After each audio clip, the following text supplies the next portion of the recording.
That Joke Isn't Funny Anymore. Available on Amazon and everywhere.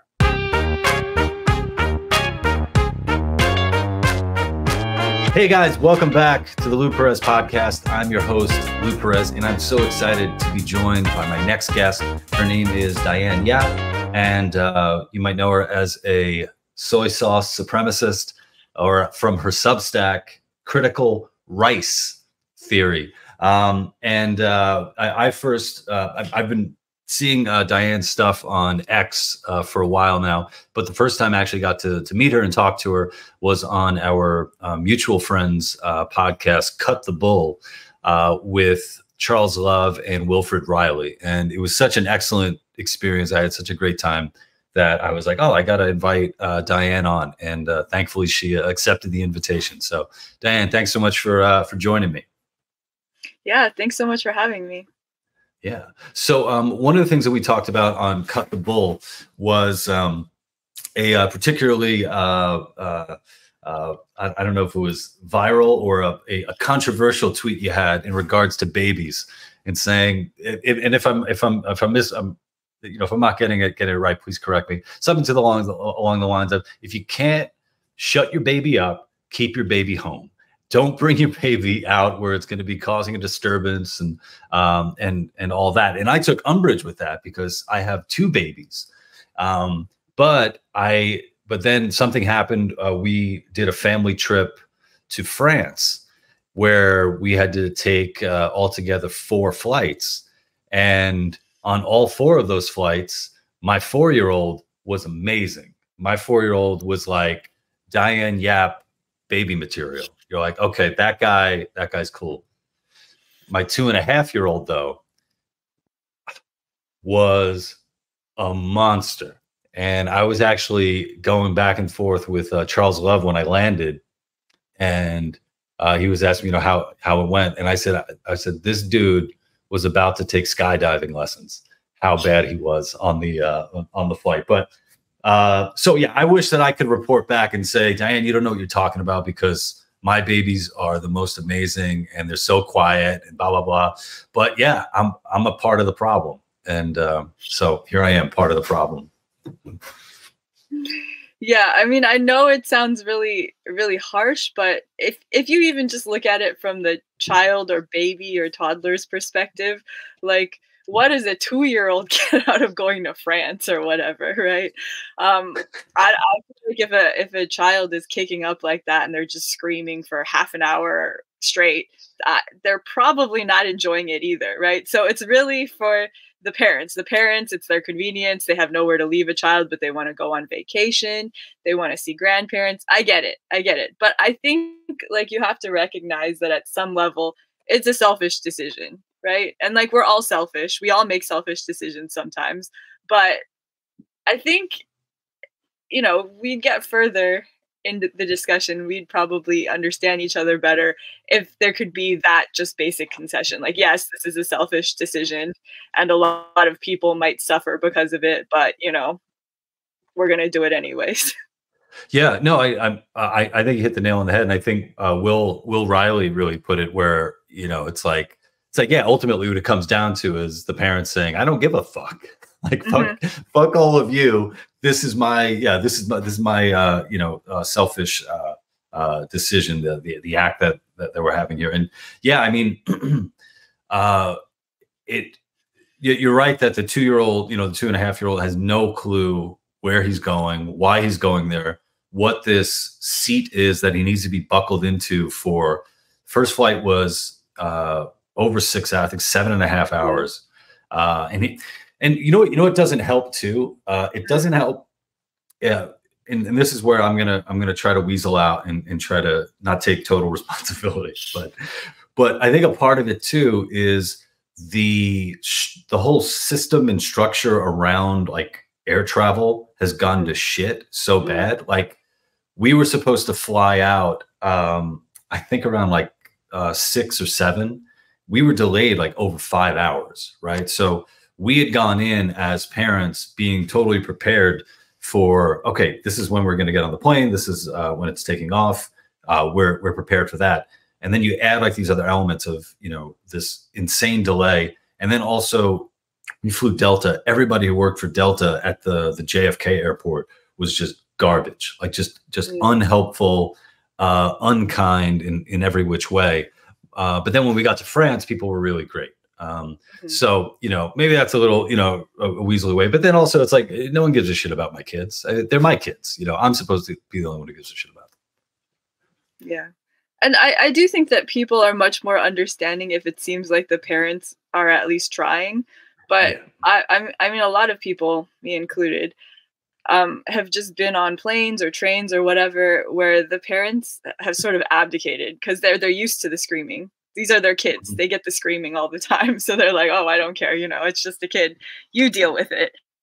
And I think that's kind of, I mean, I think I used the word inconsiderate in my tweet, and I stand by that. Like, it's inconsiderate. Like, people did not choose to have children. You did. So if you're going to bring them into a place where people cannot escape them, you know, they can't just jump out of the plane and say, I'm done listening to the screaming, right? Then it's kind of your responsibility to at least try to get them to stop doing that, right? I feel you. And if anybody, I mean, one thing I have to say is if any of the passengers that were on that flight, if they looked at if they were watching us during those particularly bad moments, they know that we were trying everything. Like, I was trying not to make eye contact with everybody because I was so embarrassed about just how, like, him screaming like bloody murder and stuff. And yeah, and there's a point too where, like, sometimes the screaming, you know, it gets to a point where there's not much you could do to try to, you know, calm them down other than, I think, smother them, which is, I think, a Louis C.K. joke. But you start wondering, like, man, this is so traumatic for me, and I'm an adult. Like, how traumatic is it for the baby? You know, like, you know, it's almost like, I don't know if you felt like the full strength of like a 2.5-year-old, but they could be pretty strong, and like him like trying to like break free, and here we are saying like, no, you're going to the south of France. You're going to the south of France. Have you seen it? Oh, sorry, go ahead. Yep. Go ahead. After that tweet, I somebody sent me a video. It was quite old. It was basically a video, I guess, by developmental psychologists who are testing newborns just to see, you know, how they react to different stimuli. And they were making the point that Asian babies are just easier. And I saw that in this video. I'll try to look it up for you later. But basically, they were testing newborns, so no chance for culture to have had any sort of impact on it. And you could like jolt an Asian baby and they would just kind of look at you like, well, okay, whatever. But if you did that same action to a white baby, you'd get screaming. So, wow. I mean, that actually did kind of change my mind. Like, maybe people like me or my parents have just had it on easy mode, because my mom told me that as a baby, I only had 3 problems. Either I needed to be fed or changed or cuddled. And if I had any of those 3 problems, I would scream. And one of my parents would figure out which of the 3 problems I had, fix my problem, and I'd be done screaming. Like, there was no ambient screaming. There was no screaming for fun. It was like, I have exactly one of these 3 problems and that's it. So I think they had parenting on easy mode. And so they just assume that everybody whose child screams for hours is just, I don't know, a bad parent or something. Wow, that's really interesting. And now it kind of puts adoption into perspective. It's like, you have all these white couples looking for that adoption hack. You know, it's like, I want an easy baby. Let me go get an Asian baby instead of making one. I mean, making 2, like I did. Because you make them, you don't know where you don't know what what you're gonna get. No, that's really yeah. I like the idea too of, you know, people actually giving serious thought to these discussions, and that's something that you do a lot too. And a lot of the conversations that you have or you start on Twitter, they can be they're on, you know, controversial subjects. They're often really funny, but your willingness to step into that I don't know, the Coliseum and have these fights over something like that, because you know there are people who are going to come out and say like, how is this testing even moral? Like, how dare, you know, people make this even think that there's a possibility that an Asian baby might be better in some respects than a Caucasian baby. Oh, well, I don't know if it's better. Maybe there's some ways in which, Mm. it's better to have a baby who gets alarmed and tells you they're alarmed. Maybe Mm. just adapted to different environments, and I don't know what those different reasons are, but yeah, my mom even told me that anytime I got into some kind of moving vehicle, like a plane or a train or a car or whatever, I just pass out.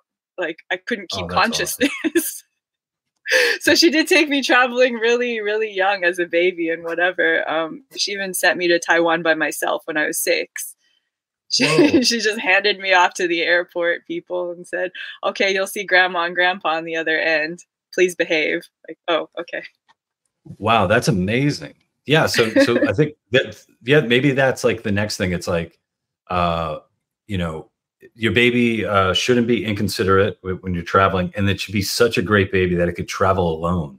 It can get like its own, basically, miles program on an airline. That's funny. Yeah, yeah, yeah.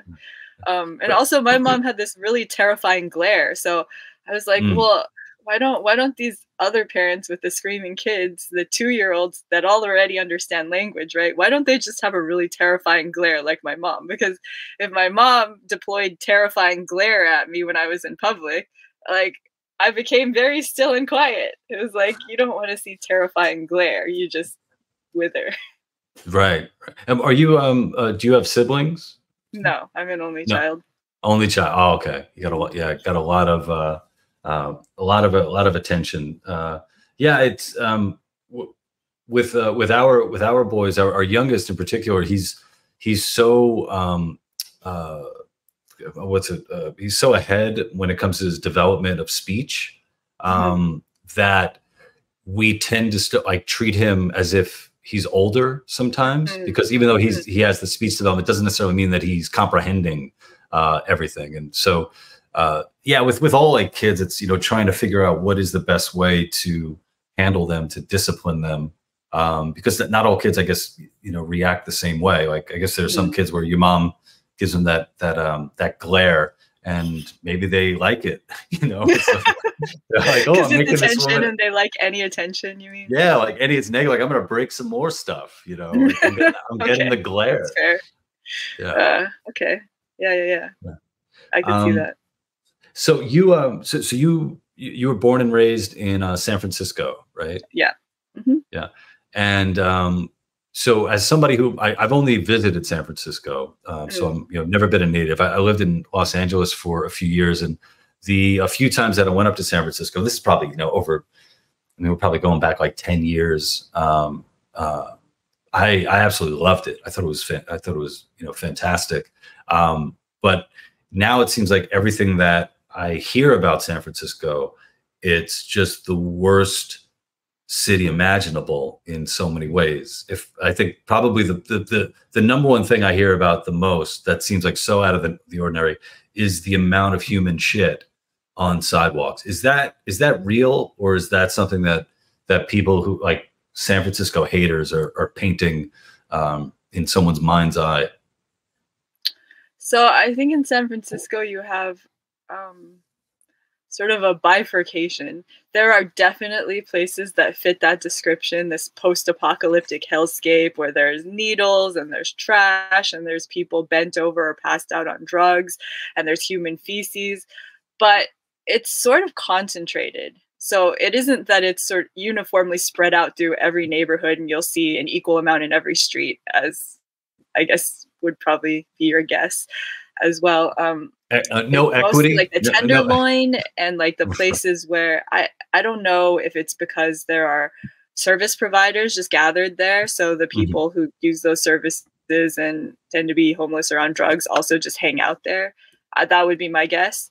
Or if there's lighter policing there, or I'm not really sure. But if you wander outside of those areas, you don't see it as much. Like you'll still see maybe a tent or a couple of people who are drunk on the sidewalk, but it's not going to be the same, oh wow, there's needles and feces everywhere experience.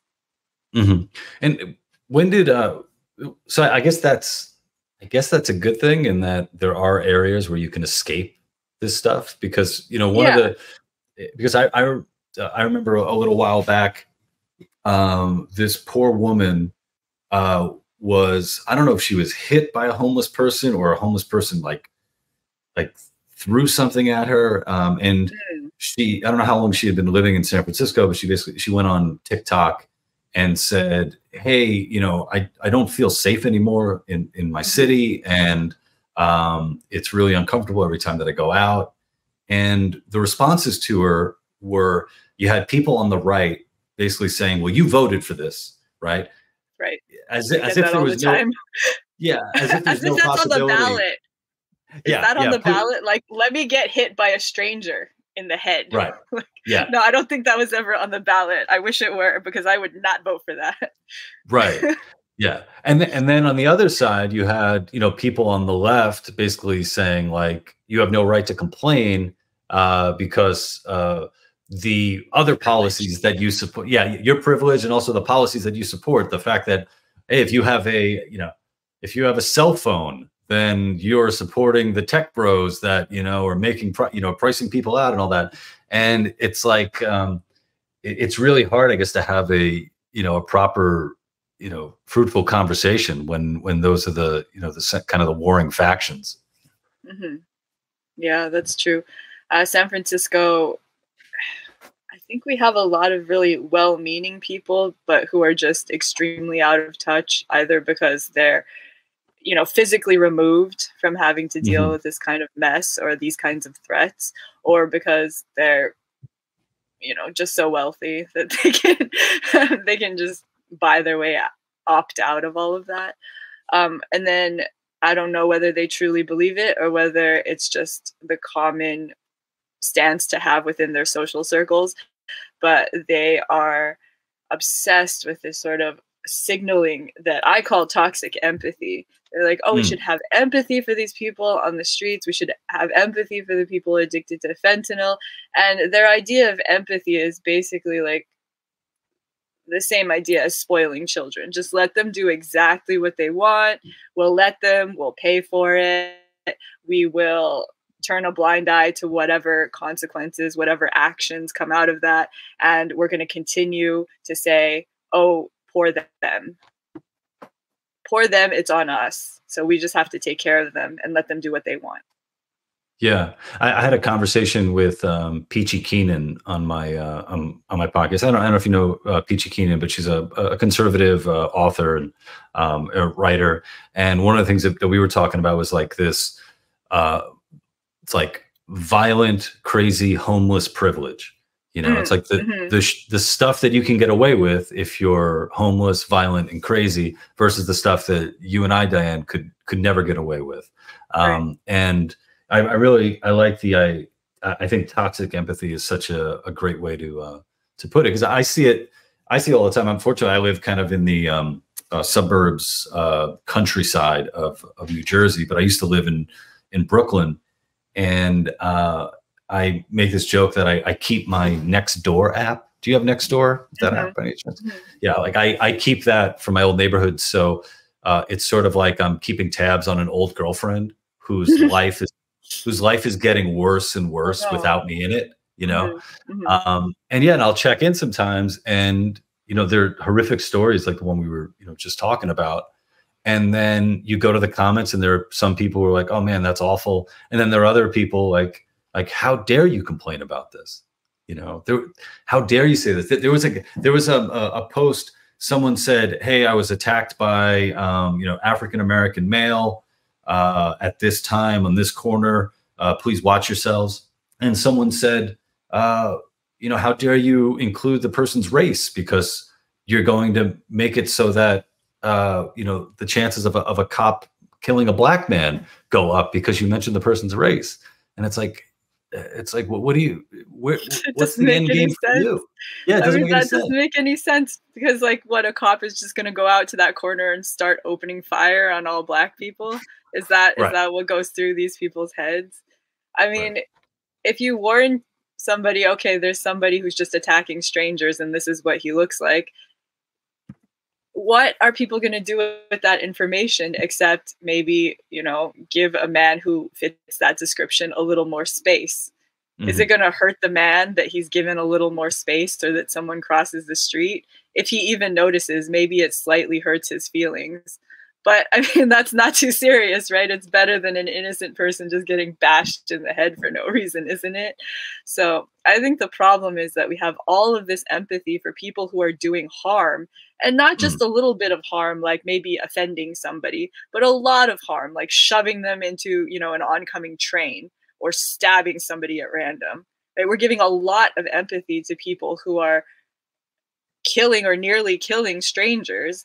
And we're giving no empathy to the people who just want to live their lives and not be faced with a possibility of violent crime happening to them just because they're walking around in public, minding their own business. Right? I think that's inverted. It should be the other way around. People tell me I have no empathy, but that's not true. I have empathy, but it's for the people who aren't harming anybody. It's for the people who just want to get on with their normal day-to-day activities, not bothering anybody, just trying to wait for the bus or walk down the street, and they're getting attacked. Those are the people that I have empathy for. I could care less what we do with the violent criminal who wants to just hurt these people for no reason, people they don't even know. I don't care if we grind them up into dog food. I don't. It doesn't matter what happens to them. They just need to be kept away from the normal people who are just minding their own business. Yeah.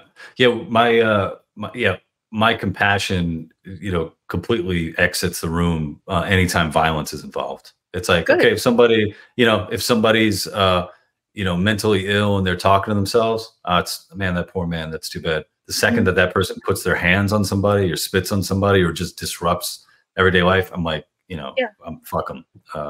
Exactly. And I think more people should get on board and feel this way, because it is not good. It is objectively a bad thing to have just people wandering around the streets like this. I think it's a large part of why San Francisco's downtown area has not recovered. And I think the giant mall down there is closing in part because foot traffic never recovered after COVID.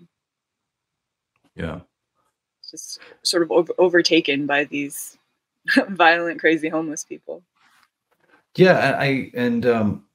Something that I was watching before we started recording, I brought up, you made an appearance on, well, I saw it on C-SPAN, but it wasn't on C-SPAN. Was it a local committee, council meeting or something? Is that where you were on? Oh, no, it was the U.S. Commission on Civil Rights in DC. Okay.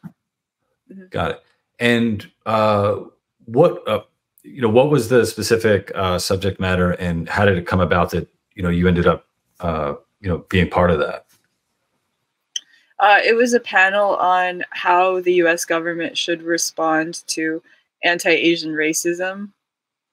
And I was invited because one of my friends who was also involved in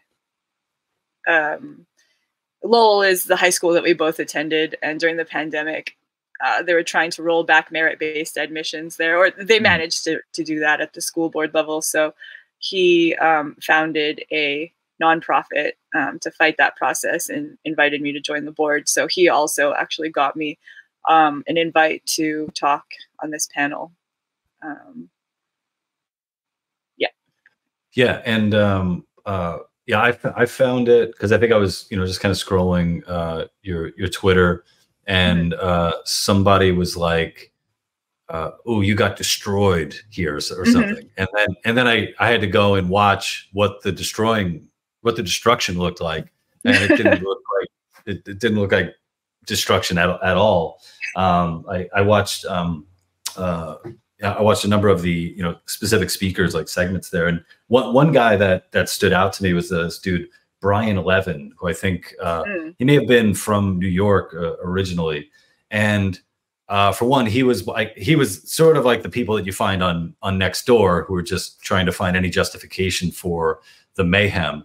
And one of the things that he says, we need a focus on education, and I was thinking, like, what are you talking about? Like, he was doing this thing where it's like, we need to focus on education, but also so many of the people who say, like, physically attack, Asians on the street, they're mentally ill. So it's like, wait, so so how does education help?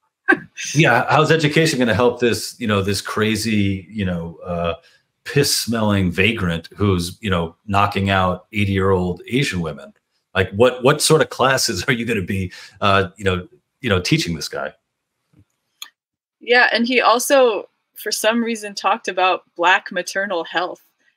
Yeah, why did he bring? Yeah, I felt like he was grasping at straws because, I mean, the statistics that I cited, they're government statistics. They're not. I did not make these up. So he had actually no rebuttal against any of that, except to say that maybe me bringing them up might cause more racism or something like that. I think that was the main rebuttal that anybody had against any of what I said, that it's going to cause more racism. But I mean, that doesn't mean that what I said wasn't true, right? Yeah, and what was the gist of your argument? If you, I think you had like 7 minutes to give it, and you obviously don't have to go too much. Yeah. No, I'm not gonna bore you with all of that. It's pinned to my Twitter if you really want to see the whole thing. But basically, the gist is that they're sort of doing a clever hat trick with things that are considered hate crimes or charged as hate crimes versus just violent crimes. And I was making the argument that violent crimes against Asians are both way more common and usually more harmful in the sense that people die or get stabbed or get beaten or something like that. So I wanted to focus on violent crime. And for that, it is in fact true that the largest number, not even normalizing by population, just raw number of violent attacks against Asians come from Black people. And that's unusual because for every other racial group, it's within race. So usually whites attack whites the most, Blacks attack Blacks the most, etc. But not for Asians. For Asians, it's Black people. Right. And but the statistics on hate crimes, however, are different. But hate crimes, they're things like graffiti or I don't know. Yeah. So it's much fewer of them. There are much fewer of them because it's very hard to prove racist intent. If you're just stabbing somebody but you never say a racial slur, they can't charge it as a hate crime, right? So it's necessarily going to be a very small sample compared to violent crime. Yeah. Something that he was in, for one, I don't know if you remember this, but at one point he kind of got like choked up talking. It's like towards the end of like one segment when he was talking, and it was weird. It seemed very performative, as if this guy was trying to bring tears to his eyes, because he was so distraught over the plight of the Asian community in the United States. But something what he was doing is I noticed that he was trying to come at the data that you were presenting as if trying to play it off as if it's not as serious because the data's there. And it's something that I probably wouldn't imagine him doing the same thing when it comes to, say, like a movement like Black Lives Matter. Now, I'm sure, like, this is me just making an assumption, and my apologies if there's evidence of him saying to Black people, hey, well, actually, technically by the data, you actually don't have to worry that much about being shot by a police officer. Like, the data is actually on your side, and it's interesting just how data is used, where it's like, Diane, you need to shut up about this because it's no big deal. But then these other people, it's like, let's take to the streets and march in order to, put a stop to the stuff. Right. No, you're completely right. I don't believe that he would share the research that exists that shows that statistically Black people are not more likely to get shot by the cops in similar circumstances. And one of the things that you brought up too, which I thought was a strong argument, is the issue of proximity. And it's something we talked about a little bit on Cut the Bull with Will and Charles, is different ethnic groups of people are more likely to, have altercations, whether it's verbal or violent, if they happen to live in close proximity to one another. But on the other hand, when it comes to proximity, I think, as you explained it, it's like the amount of likelihood of a black person attacking an Asian person is nowhere equivalent to the likelihood of an Asian person attacking a black person, right? Right. So I think that in itself destroys the proximity claim, right? I think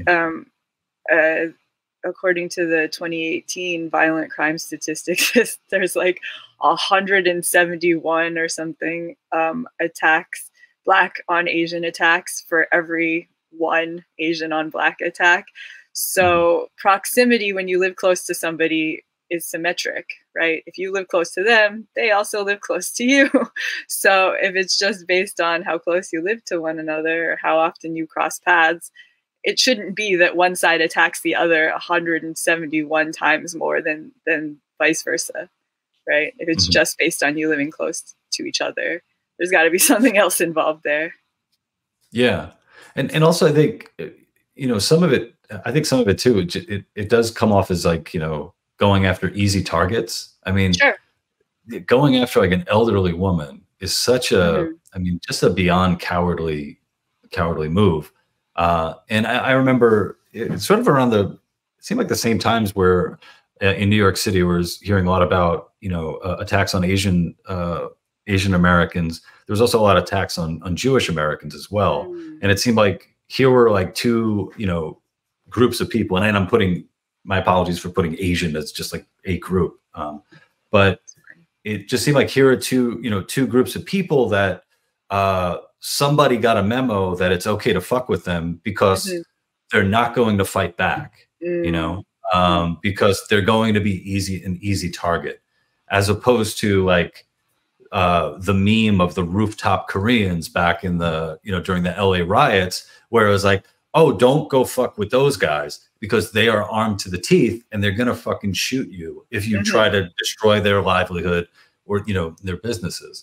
And I don't know if this is just, me to say, like, I think the country and the cities would be in a lot better shape if these communities were armed and were, were given, I'm not saying given the leeway to just do whatever you want, but allowed to defend themselves and to defend themselves, with the most, the optimum firepower, if you will. Sure. Yeah.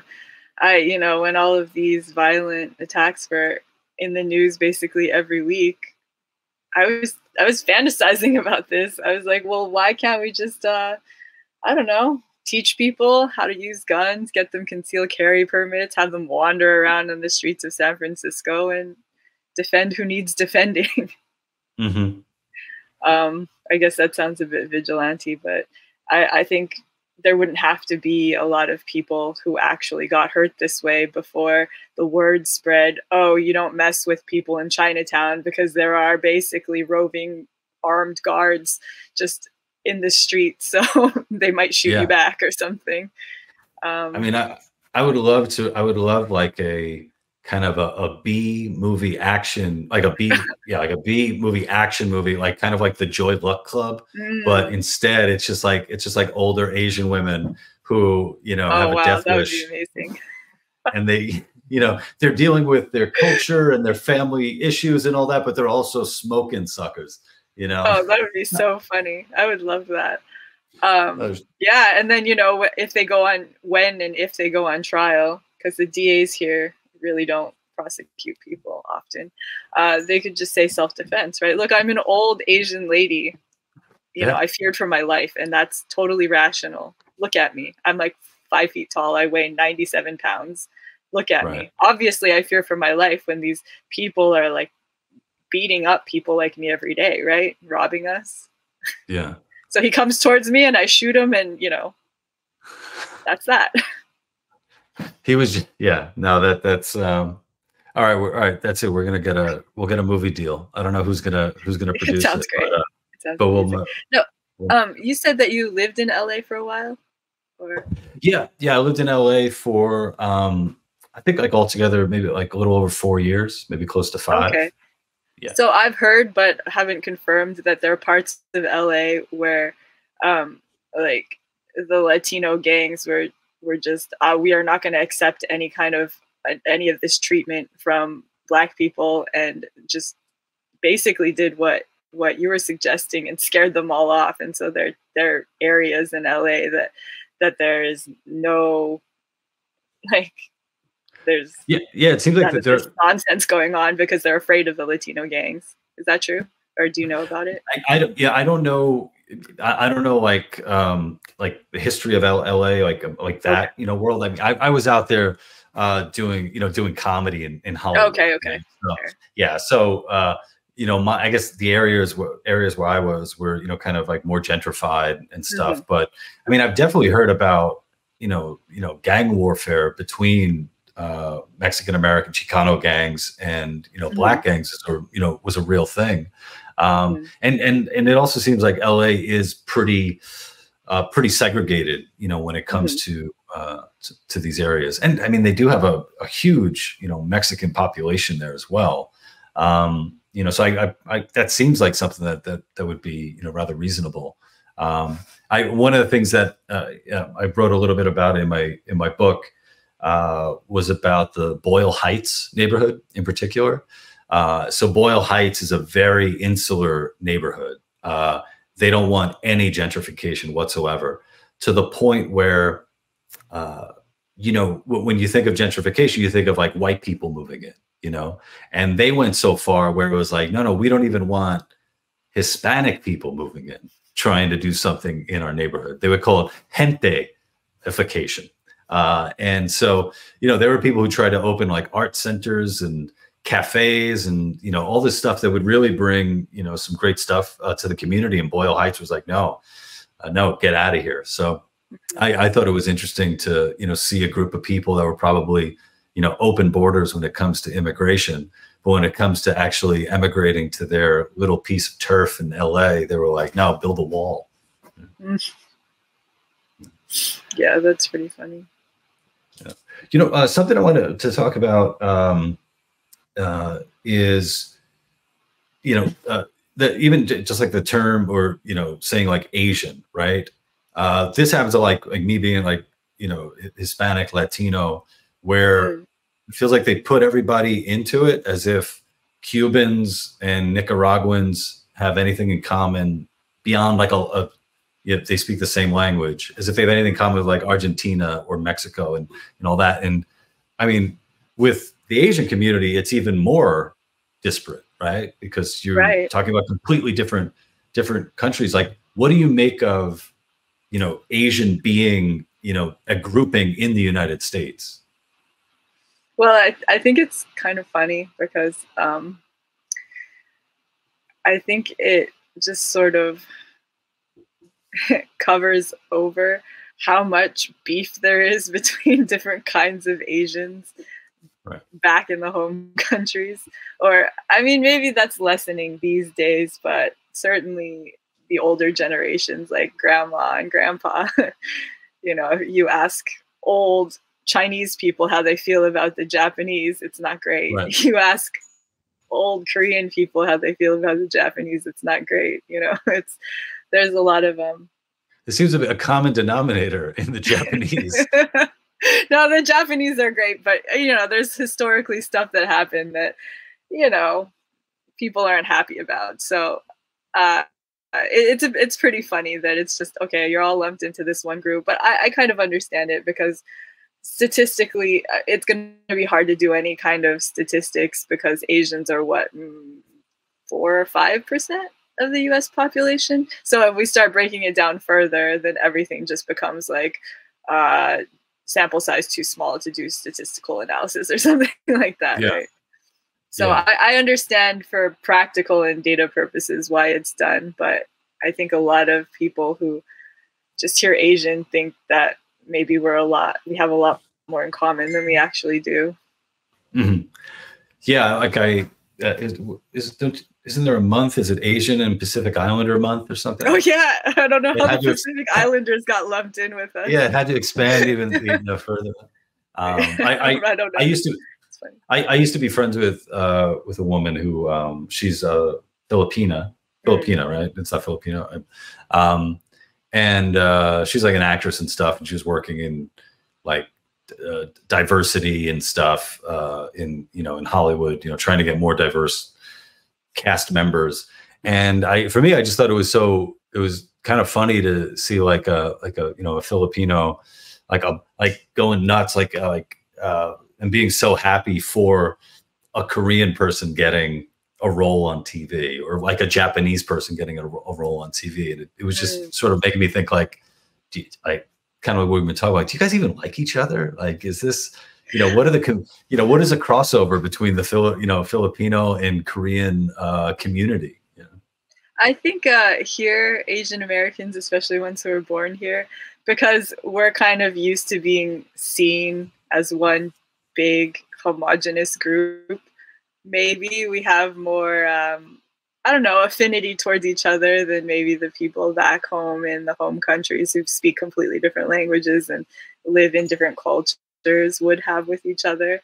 That kind of makes sense. We're seen as one big group, so maybe we are closer here than back there. Yeah. So you were saying when you were 6, you were being sent to, was it Taiwan? By yourself? Is that where your family's from originally? Yeah. Okay. My grandparents lived there, and I would just get sent there for the summer because, well, obviously my mom didn't have the time off to take care of me. She worked, so I just get sent home to grandparents for the summer. And have you been back? Do you go back regularly? Yeah, I try to go once a year, even though my grandparents are no longer around. I like spending time there. And Christmas there, it's like a rave. It's a rave out in the streets. It's amazing. Oh, really? There are people packed. Like Christmas Eve, there are people out there till midnight. It's like a party. It's very different from in, I guess, Western countries. Yeah, we're different in San Francisco. I Oh, can't for sure. I can't imagine a rave. A Christmas rave. No. So something that I know you've written about and talked about before is the reality of Taiwan in relation to China. And are you like, what do you see like the next few years looking like for Taiwan? Because I know Trump got a lot of shit when he first came into office for making a phone call to the president of Taiwan. Oh, really? Yeah, definitely not good at telling the future, but I will share 2 funny things. Well, one of them is funny. My mom, she says she believes in one China, but that Taiwan should be in charge. She's like, yes, reunification. But I mean, obviously the Taiwan government is the correct government that should be in charge of all of it. Right. I like her idea. And then the other thing is that I basically don't think that the US should be involved much in foreign wars at all. Except if we see some kind of benefit to us. And for us, I don't really see any benefit in throwing money at Israel or Ukraine, but much more benefit in investing in the Asia Pacific theater. How shocking. How shocking, Diane. Not least because of TSMC and how our entire economy basically relies on that. Whereas what do Israel and Ukraine produce that we need that much? What is potatoes? I don't know. TSMC? What is that? Oh, they're basically a chip manufacturer, like computer chips. And is it just the manufacturing that happens there, or do they also? It's the manufacturing that happens there. Like we're attempting to have them manufacture some of that here, but surprise, surprise, Americans don't have the work ethic that the Taiwanese do. So the management is like, these lazy assholes. Are there? Can we get the Taiwanese? Yeah, Taiwanese maybe we can import here? the workers here as well. Yeah, I'm sure that'll work. They'll be like Oompa Loompas, but exactly from Taiwan. Like that. Yeah, exactly like that. And Willy Wonka's microchip. Yeah. I mean, I'm sure you could get people willing to relocate here for, for the pathway to American citizenship.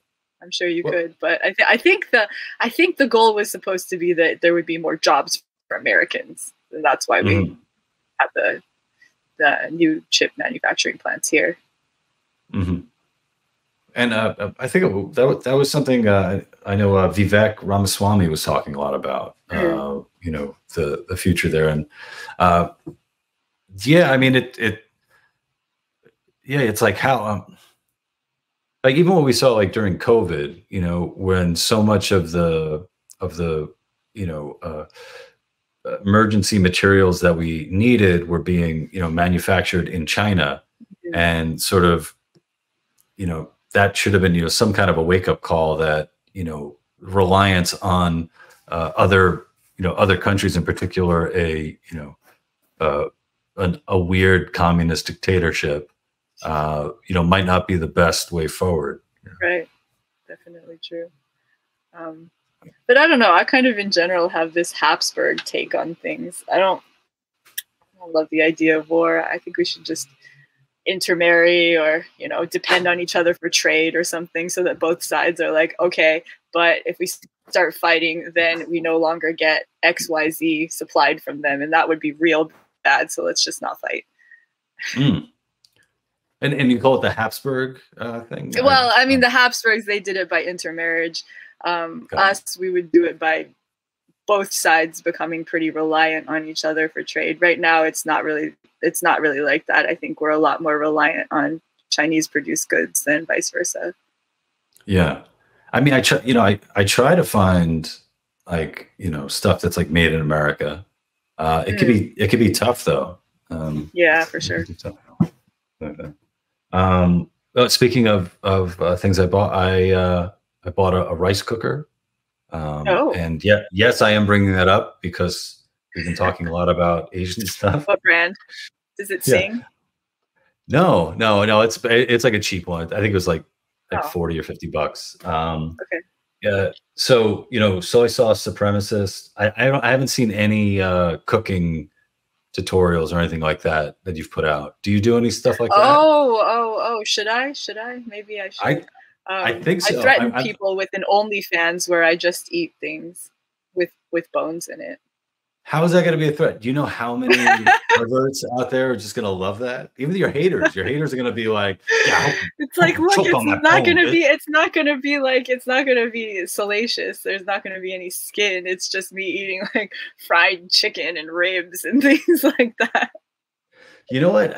This is one of the problems between men and women, is that women don't understand, or at least you don't understand yet, how marketable just doing that is, because No, guys will I pay don't. so much money for stuff.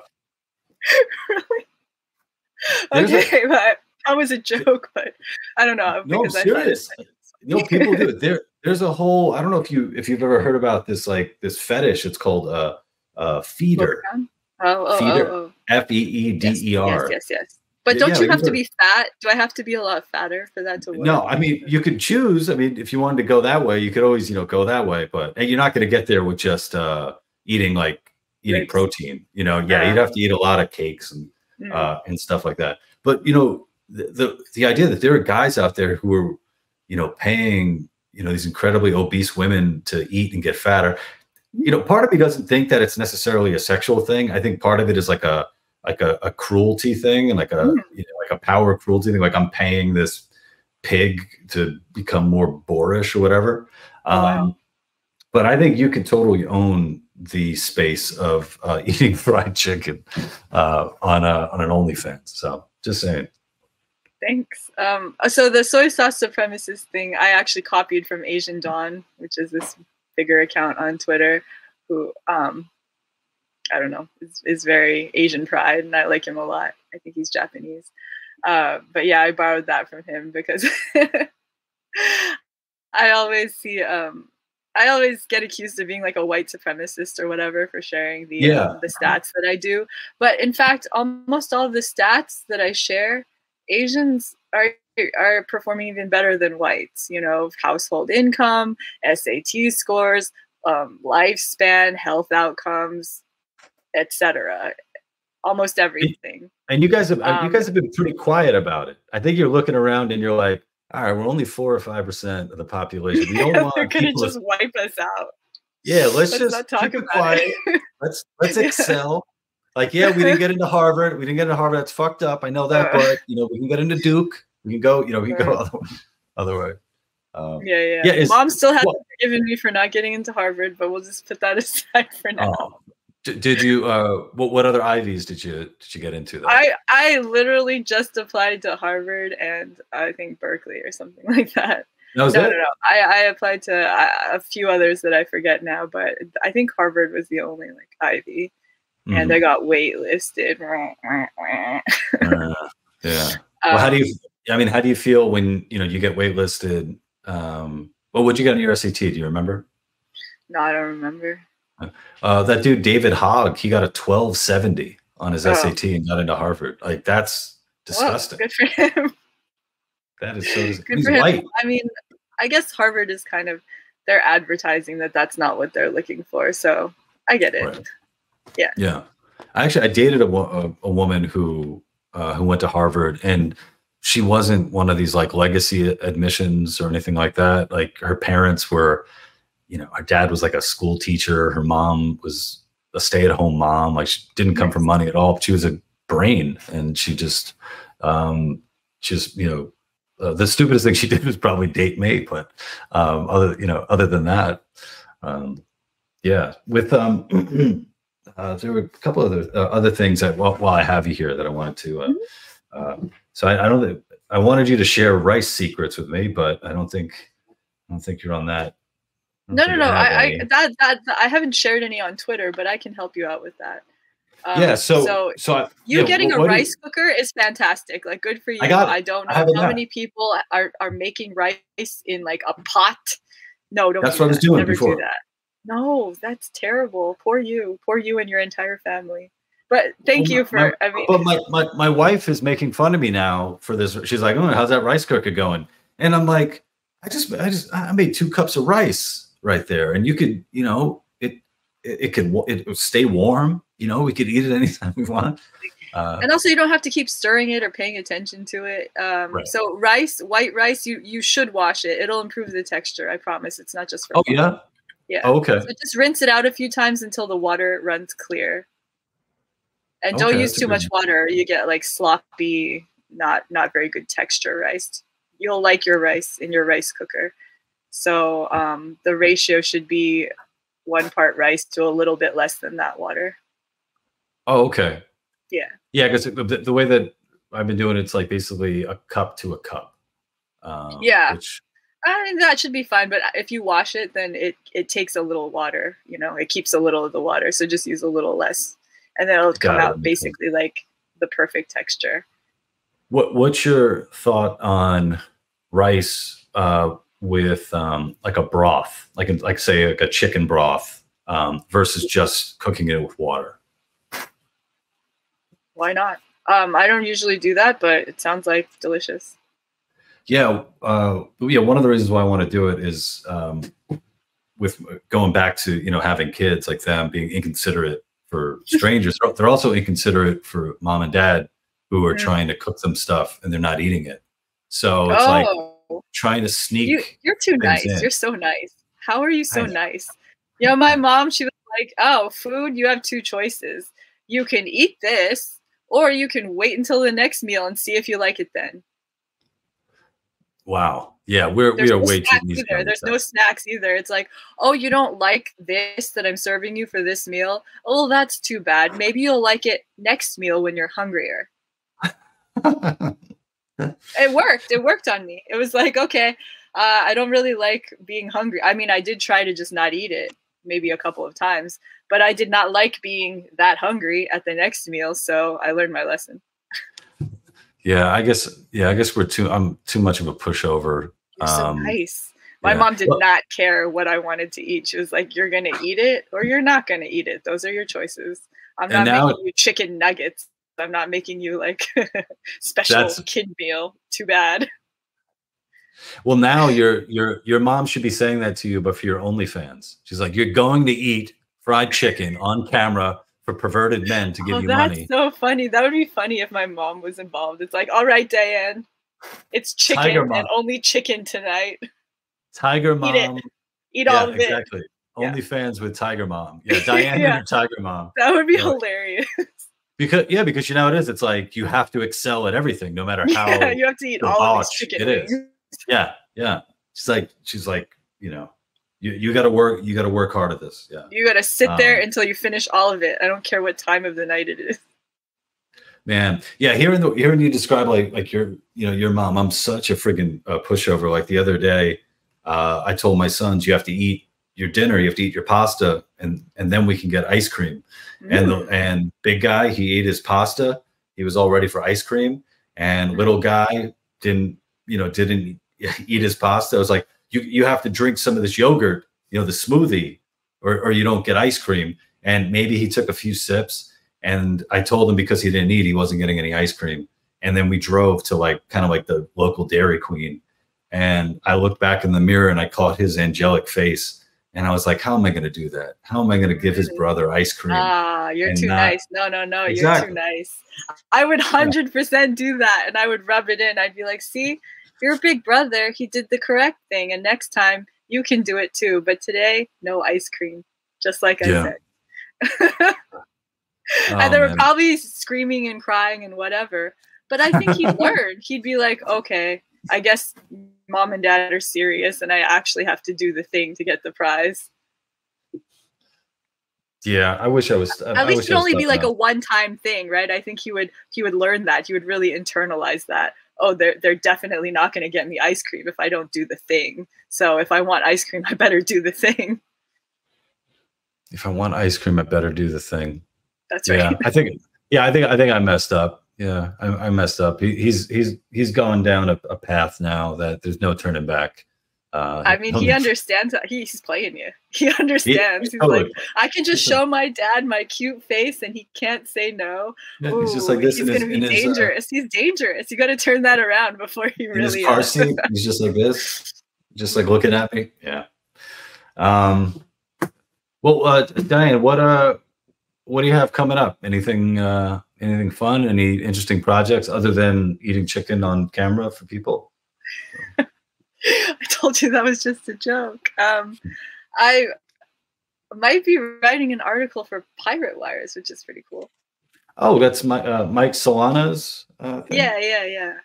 Nice. But it's just an audition, so we'll see if it actually turns into something. But I think that would be cool. Yeah, I like I get their daily, like, just like kind of like 3 stories a day, something like that. And they're really well written and funny. Yeah. That's the goal, to like give you a little bit of new knowledge and also maybe be funny while doing it. Yeah. Well, it's cool. Yeah. I look forward to reading it for sure.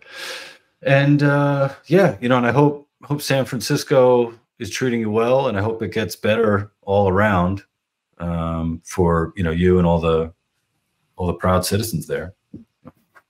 Yeah, I hope so too. I'm fighting for it. People tell me all the time I should just leave, but I mean, it's really beautiful here. Just the natural beauty of the place.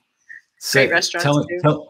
Telling people to leave it's so easy. It's sad, right? Yeah, moving is just an incredibly, it could be like an emotional like roller coaster. Just in general. Even if you're leaving a place, even if you leave a place for good reason, there's still a lot there that it's ultimately done. I mean, it's sort of like mourning the passing of someone that you love. It's like having to move on from something you spent so much time in. For sure. And I just hate the idea of leaving it to people who I think are dragging it downhill. Yeah. Maybe I'm just too stubborn. Yeah, that might be a problem. Well, the weather here is so nice, though. No, it's great. No, it's great there. We went to was it Land's End? Is that the beautiful hike? Yeah, by the ocean. When I was there, I think last time, it was incredible. So Diane Yap, you can check out her stuff at Critical Rice Theory on Substack. I'll have a link to that. I'll be sharing this on Substack first. Definitely go follow her on X. You will not regret it. That's for sure. All right. Thanks for having me. You got it.